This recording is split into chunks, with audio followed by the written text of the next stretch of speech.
हे winners, आज के video के बाद आप मुझे जादू की जप्फी देने वाले हो। मतलब हम अपनी लाइफ में बहुत सी ऐसी मिस्टेक्स कर रहे होते हैं जो हमें बीमार बना सकती हैं और बना रही हैं। तो आज आपके साथ वो मिस्टेक्स शेयर करूंगा जिनको आज के बाद आप नहीं करेंगे, और अगर आपने नहीं किया तो न सिर्फ आपकी हेल्थ बल्कि आपकी पूरी जिंदगी बेहतर हो सकती है। और हाँ, स्पेशली तीसरी वाली मिस्टेक को आप बहुत ज्यादा ध्यान से सुनेंगे, क्योंकि हो सकता है ये मिस्टेक आज से ही आपकी जिंदगी को बचा दे, आपकी हेल्थ को बेहतर कर दे। तो जो सबसे पहली गलती है जो लगभग हर एक मेल यानी पुरुष कर रहा है, और अगर आप एक फीमेल हैं तो do share this video with your man, with your friend, with your father, with your brother, with your husband, ताकि आप किसी की जिंदगी को बचा सकें। और ये सबसे पहली गलती है खड़े होकर के यूरिन करना। आज मेल्स में urinary tract, bladder problems, bladder stones, prostate enlargement, UTI, prostate cancer और किडनी प्रॉब्लम्स इतनी ज्यादा बढ़ गई हैं जो पहले कभी भी नहीं थी। और आयुर्वेदिक टीचिंग्स के अकॉर्डिंगली इन सब के बढ़ने का कारण है हमारा खड़े होकर के यूरिन करना। और इन आयुर्वेदिक टीचिंग्स को और सिटिंग यूरिनरी पोजीशन को आज मेडिकल साइंस भी वैलिडेट कर रहा है। और बैठकर और खड़े होकर के यूरिन करने को लेकर के पूरी दुनिया में एक मेटा एनालिसिस किया गया, जिसमें 11 स्टडीज परफॉर्म की गई 1999 से 2012 के बीच में। और इसके आंकड़े चौंका देने वाले थे।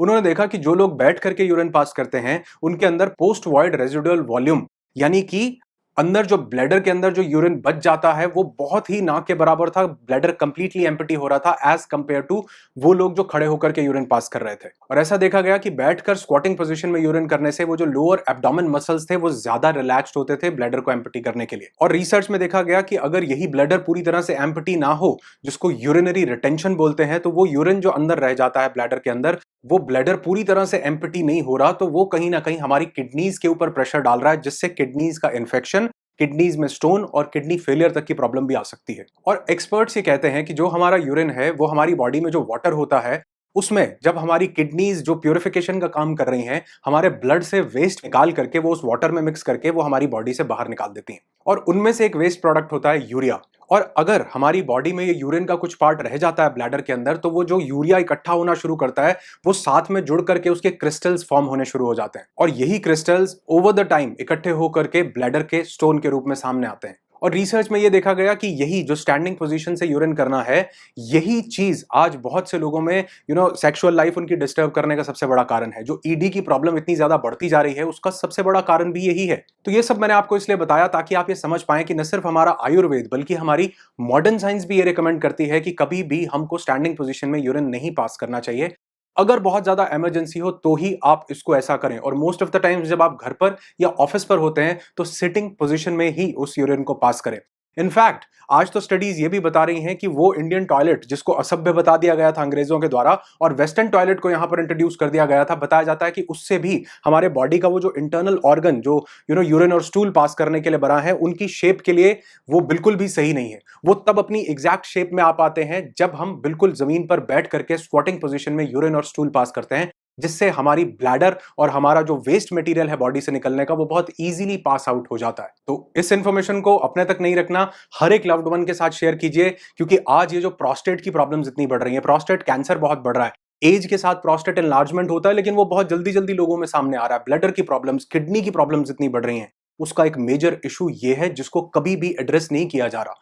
और बैठ करके यूरिन करने को असभ्य बता दिया जाता है, जिससे कि लोग आज हम भी उस मॉडर्नाइजेशन के चक्कर में हम भी उस चीज को भूल गए हैं कि हमारे एंसेस्टर्स सदियों से इस सिटिंग पोजीशन में खाना और खाने को निकालने की प्रक्रिया को करते आए थे। और छोटे मोटे कुछ और बेनिफिट्स भी मिलते हैं, जैसे कि आप कहीं निशाना साधना नहीं पड़ता, उससे कोई अनहाइजीनिक एक्टिविटी यानी कि वो यूरिन कहीं स्पिल होकर के कोई, क्योंकि अगर वो स्पिल होता है तो वो बैक्टीरियल इन्फेक्शंस जगह जगह पर क्रिएट कर सकता है, बैड बैक्टीरियाज क्रिएट कर सकता है, बैड ऑडर स्मेल क्रिएट कर सकता है, जो कि बाकी फैमिली मेंबर्स या लोगों के लिए भी एक अनहाइजीनिक चीज हो सकती है। और हाँ, लास्ट में एक और जरूरी बात आपको बता दूं कि यूरिन पास करने के साथ कुछ ये चीजें आपको बिल्कुल नहीं करनी चाहिए। जैसे कभी भी नोज ब्लो नहीं करना चाहिए यूरिन करते हुए, जैसे कभी भी छींकना नहीं चाहिए यूरिन पास करते हुए, बात नहीं करनी चाहिए यूरिन पास करते हुए, और लास्ट, कभी भी यूरिन पास करते हुए बॉडी की ज्यादा मूवमेंट को नहीं करना चाहिए। अकॉर्डिंग टू आयुर्वेदा हमारी बॉडी में 5 तरह की वायु होती है, प्राण, समान, उदान, अपान, व्यान। तो जब भी हम यूरिन पास करते हैं तो हमारी अपान वायु स्टिमुलेट होती है। वो स्टिमुलेट होने से हमारी बॉडी के अंदर की पूरी वायु का सिस्टम जो है फ्लो में आ जाता है। तो अगर हम मूवमेंट करते हैं तो हम उस फ्लो को डिस्टर्ब करते हैं। इसलिए बैठ करके यूरिन पास करने से हम उस मूवमेंट को भी अवॉइड कर सकते हैं, किडनी प्रॉब्लम्स से बच सकते हैं, स्टोन से बच सकते हैं और कई तरह की और बीमारियों से बच सकते हैं। उम्मीद करता हूं इसको आप आज से और अभी से फॉलो करेंगे। और मैंने बोला कि जहां पर पॉसिबल ना हो वहां पर आप इसको जरूर खड़े होकर के कीजिए, लेकिन जहां पर पॉसिबल है आपके घर में, आपके ऑफिस में, या जहां पर भी सिटिंग टॉयलेट सीट, और स्पेशली अगर इंडियन सीट मिल जाए, इसको बैठ करके करो। आप अपनी जिंदगी में, सेहत में बहुत ज्यादा इंप्रूवमेंट देखोगे। पॉइंट थोड़ा अनयूजुअल है लेकिन हर इंसान तक पहुंचेगा तो लोगों की जिंदगी, लोगों की लाइफ, लोगों की हेल्थ बहुत ज्यादा बेहतर होगी। और हाँ, ये वीडियो अगर आपको आपकी हेल्थ के लिए एक वरदान लगे तो आपने मुझे ये कमेंट करके जरूर बताना है कि क्या ऐसी और मिस्टेक्स मैं आप लोगों के साथ शेयर करूं, क्योंकि बहुत सी ऐसी चीजें हैं जो हमारे एंशिएंट सिस्टम में, हमारा आयुर्वेदा, हमारी चरक संहिता, हमारे बहुत पुराने लोग, एंसेस्टर्स बताते थे, जो आज हम लोग खो चुके हैं, जिस वजह से हम अपनी हेल्थ को भी खो रहे हैं। तो अगर आप चाहते हैं कि ऐसी और मिस्टेक्स आपके साथ शेयर करूं, मुझे कमेंट करके जरूर बताइएगा। ऐसे और बहुत सारे वीडियोस, पूरी एक सीरीज आप लोगों के लिए बनाऊंगा जो हमारी न सिर्फ हेल्थ को बल्कि हमारी जिंदगी को बेहतर कर सके।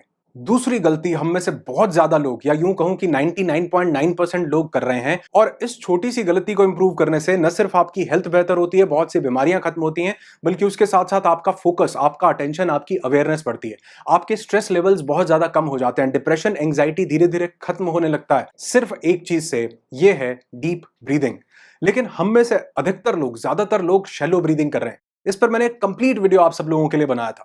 शैलो ब्रीदिंग, हमारे यहां से छोटी ब्रीदिंग, सांस यहां से चली जाती है, बेसिकली वो हमारे डायफ्राम में जा रही है, लेकिन वो इतनी छोटी है कि हमारी बॉडी को जो ऑक्सीजन ऑप्टिमम लेवल पर चाहिए वो ऑक्सीजन उसको नहीं दे पा रही है। और अगर वो ऑप्टिमम लेवल पर ऑक्सीजन नहीं मिलती तो हमारी बॉडी का सबसे ज्यादा ऑक्सीजन हमारा ब्रेन कंज्यूम करता है, और वो पूरी की पूरी ऑक्सीजन जो है वो हमारे ब्रेन तक ना पहुंच पाने के कारण हम बहुत सी एक्टिविटीज को परफॉर्म नहीं कर पा रहे हैं। लोग कह रहे हैं हमारा फोकस नहीं बढ़ रहा, हम थक जल्दी रहे हैं, हमको लेथार्जी बहुत जल्दी आ रही है, हमको कई तरह के मेंटल इश्यूज आ रहे हैं, स्ट्रेस खत्म नहीं हो रहा। वो सिर्फ इसलिए हो रहा है कि आपकी बॉडी के अंदर हाइपर ऑक्सीजनेटिव एनवायरनमेंट नहीं है, क्योंकि इस स्लो ब्रीदिंग से आपके डायाफ्राम तक वो जो ऑक्सीजन का फ्लो है वो पहुंचता है, और डायाफ्राम एक्सपैंड होने से आपका वही ऑक्सीजन का फ्लो आपके ब्लड में अच्छे से मिक्सअप होकर आपके पूरे बॉडी के हर एक पार्ट तक जा पाता है।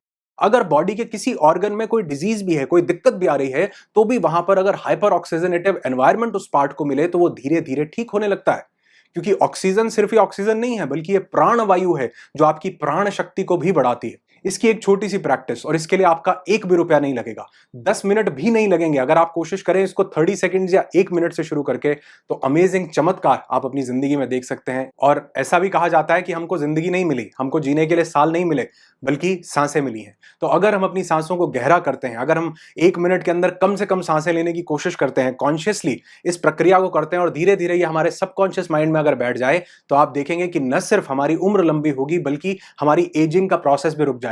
इस डीप ब्रीदिंग से चेहरे की चमक बढ़ती है, जो एजिंग, जो सेल बहुत जल्दी हमारे जो है डिप्लीट हो रहे हैं, उनके डिप्लीट होने की जो स्पीड है वो बहुत ज्यादा कम हो जाती है। तो क्या मैं उम्मीद कर सकता हूं कि आप अभी से इसको फॉलो करना शुरू करेंगे?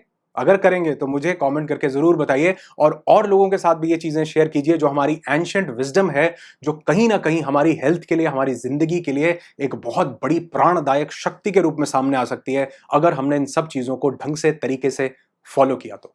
अब तीसरी वो गलती जो ज्यादातर लोग कर रहे हैं, और इसी गलती की वजह से वो बहुत सी बीमारियों को अपनी जिंदगी में इनवाइट कर रहे हैं। जब भी हम रात को सोते हैं तो सोने के लिए हम 3 तरह की पोजीशंस ले सकते हैं। पहली, साइड पर, लेफ्ट करवट लेकर या राइट करवट लेकर। दूसरी है अपने पीठ के बल यानी सीधे लेटकर सोना, और तीसरी है उल्टे होकर यानी अपनी चेस्ट और पेट के बल सोना। अब इसमें जो हमारी सबसे बेहतरीन पोजीशन है, जो हमको हजारों बीमारियों से बचा सकती है, हमारी बॉडी को हेल्दी कर सकती है, वो पोजीशन है लेफ्ट साइड पर करवट लेकर के सोना।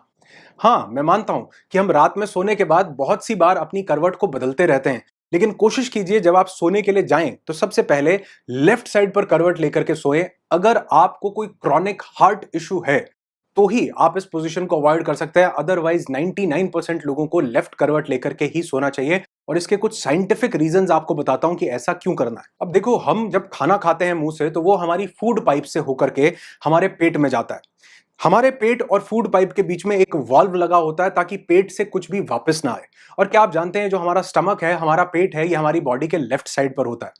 तो जब भी हम लेफ्ट साइड की करवट को लेकर के सोते हैं तो हमारा खाना उस पेट में लेफ्ट साइड में ग्रेविटी होने के कारण नीचे रहता है, जिस वजह से वो हमारी फूड पाइप में नहीं आता। और अगर हम राइट साइड की करवट को लेकर के सोते हैं तो इस खाने को पचाने के लिए जो सबसे पहली चीज हमारा पेट रिलीज करता है वो है हाइड्रोक्लोरिक एसिड, जिसका नेचर एसिडिक होता है। एसिडिक होने के कारण ये वॉल्व्स में जाकर या किसी भी बॉडी ऑर्गन के साथ अगर टच होता है, कनेक्ट होता है, तो उसको डैमेज करता है। न सिर्फ डैमेज करता है बल्कि अल्सर, एसिडिटी उसका सबसे पहला सिम्टम हो सकता है, हाइपर एसिडिटी हो सकता है, गैस्ट्रिक प्रॉब्लम्स हो सकता है। ये हाइड्रोक्लोरिक एसिड क्रिएट करता है। अब आप कहोगे कि अगर ये हाइड्रोक्लोरिक एसिड क्रिएट करता है तो ये हमारे पेट में रिलीज होता है, तो पेट में भी तो ये यही करता होगा? जी नहीं। हमारी बॉडी बहुत इंटेलिजेंट है। हमारी बॉडी ये हाइड्रोक्लोरिक एसिड रिलीज करने के साथ दो चीजें और रिलीज करती है, जिसमें सबसे पहला है पेप्सिन और दूसरा है म्यूकस। म्यूकस जो होता है वो हमारी बॉडी के अंदर जब पेट में रिलीज होता है तो वो पेट के जो इनर लेयर्स होती हैं उनके चारों तरफ चिपक जाता है, जिससे कि ये हाइड्रोक्लोरिक एसिड को हमारे पेट की लेयर्स अब्सॉर्ब ना कर सकें। लेकिन वो म्यूकस हमारे पाइप में यानी हमारे एसोफेगस में नहीं आ पाता। तो अगर हम राइट साइड की करवट लेकर के सोते हैं तो हमारा हाइड्रोक्लोरिक एसिड, गैस्ट्रिक जो हमारे केमिकल्स होते हैं वो हमारे फूड पाइप में आ जाते हैं। तो कोशिश कीजिए अगर आप लेफ्ट साइड की करवट लेकर के सोएं रात को, पहले तो खाना बहुत टाइम से खा लो, और अगर आप लेट खाते हैं तो भी लेफ्ट साइड की करवट को लेकर के सोएं, ताकि ग्रेविटेशनल फोर्स के कारण आपका पेट लेफ्ट साइड में होने के कारण वो खाना नीचे ही रहे, आपकी फूड पाइप से, एसोफेगस से होकर के यहां पर ना आए और वो किसी तरह की गैस या एसिडिटी को क्रिएट ना करे। दूसरा, हमारा जो हार्ट है इसकी कुछ आर्टरीज लेफ्ट साइड पर होती हैं जो कि हमारी लोअर बॉडी को ब्लड सप्लाई करने का काम करती हैं। तो अगर हम राइट साइड की करवट लेकर के सोते हैं तो वो आर्टरीज अपना पूरा काम नहीं कर पाती, जिस वजह से वो ब्लड पूरी बॉडी में फ्लो नहीं हो पाता। और यही कारण होता है बहुत से लोगों को रात को सोते हुए नमनेस यानी कि वो सुन्न होने की जो प्रॉब्लम है वो धीरे धीरे बढ़ती जाती है। बहुत से लोगों के लिए ये पैरालिटिक कंडीशन क्रिएट करने का भी कारण बनता है। इसलिए अगर आप लेफ्ट साइड की करवट लेकर के सोते हैं तो ये ब्लड आपकी लोअर बॉडी तक इजीली फ्लो होता है, तो आप अपने दिल का काम आसान कर रहे हो। और तीसरी और सबसे बड़ी चीज, हमारे लिम्फेटिक सिस्टम का एक सबसे इंपॉर्टेंट पार्ट होता है जिसको बोला जाता है स्प्लीन।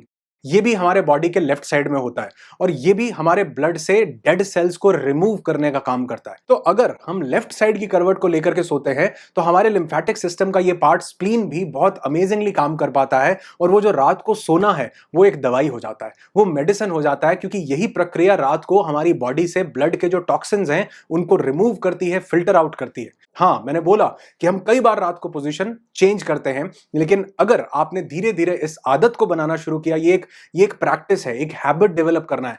बहुत से लोग अपने पेट और चेस्ट के बल सोते हैं, जो कि और भी ज्यादा खतरनाक है, जिससे कि हमारा पूरा इंटरनल ऑर्गन्स पे प्रेशर पड़ता है, हमारी बॉडी का सिस्टम बिगड़ जाता है, हमारी स्पाइनल कॉर्ड जो है उसका सिस्टम बिगड़ जाता है, वो एक स्ट्रेट पोजीशन में नहीं रहती। उल्टा सोने से हमारी गर्दन लेफ्ट या राइट साइड में टर्न हो जाती है, जिससे सर्वाइकल होने के चांसेस बहुत ज्यादा बढ़ जाते हैं और बहुत से लोगों को फटीग, थकान महसूस ही इस कारण से होती है। लेकिन सबसे अच्छी पोजीशन जो मानी जाती है वो है लेफ्ट साइड पर सोना। अगर आप कोई भी मेजर हार्ट कंडीशन को फॉलो नहीं कर रहे तो आपकी जिंदगी के लिए वरदान हो सकता है, और अगर आप हार्ट की कोई मेजर कंडीशन फॉलो कर मतलब आपकी लाइफ में है तो आपको अपने डॉक्टर से जरूर कंसल्ट करना चाहिए और पूछना चाहिए कि क्या मैं इस पोजीशन में सो सकता हूं कि नहीं। और अगर आपने इस पोजीशन में आज से सोए तो न सिर्फ आपको कुछ दिन के अंदर आप देखेंगे आपकी स्लीप की क्वालिटी इंप्रूव होगी, आपकी हेल्थ इंप्रूव होने लगेगी, कम टाइम में ज्यादा नींद आप पूरा कर पाएंगे, क्योंकि आपकी बॉडी एक रिलैक्स स्टेट में होती है और आप एक होम्योस्टेसिस की स्टेट को क्रिएट कर पाते हैं। यानी कि अगर बॉडी अपने आप से काम कर रही है तो वो हीलिंग की प्रक्रिया को भी तेज करेगी, आपके अंदर कोई टॉक्सिन्स, कोई बीमारियां हैं उनको भी ठीक करेगी, और एक बेहतर नींद 100 तरह की और चीजों के ऊपर, आपकी लाइफ के ऊपर, आपके मूड के ऊपर, आपके स्ट्रेस के ऊपर, कई चीजों पर इंपैक्ट डालती है। तो उम्मीद करता हूं कि आज आप अच्छे से सोएंगे, और इनमें से अगर कोई भी पॉइंट आपको नया लगा हो कि आपकी जिंदगी में इंपैक्ट डालेगा या किसी दूसरे इंसान की लाइफ में इंपैक्ट डाल सकता है, तो इस वीडियो को लाइक करके जरूर बताइएगा। ये सब वो क्रांतिकारी चीजें हैं जो कहीं ना कहीं हमने अपनी जिंदगी से बिल्कुल और बिल्कुल निकाल दी हैं, हम इनको खो चुके हैं और ना ही कोई हमें इन सब चीजों के बारे में बता रहा है। तो आज आपने मुझे कमेंट करके जरूर बताना है कि इनमें से किस किस चीज को आप आज से ही फॉलो करने वाले हो। हर सोशल मीडिया प्लेटफॉर्म पर इस वीडियो को हर एक इंसान के साथ शेयर कीजिए, ताकि उसकी जिंदगी, उसकी हेल्थ अमेजिंगली, वंडरफुली, ब्यूटीफुली बेहतर हो सके। तो आपकी सेहत बेहतर हो, आपकी जिंदगी बेहतर हो, यही दुआ करता हूं। I wish you lots and lots of peace, tons of happiness and bundles of success in your life. Be happy, be alive. और लास्ट में आप सब लोगों के लिए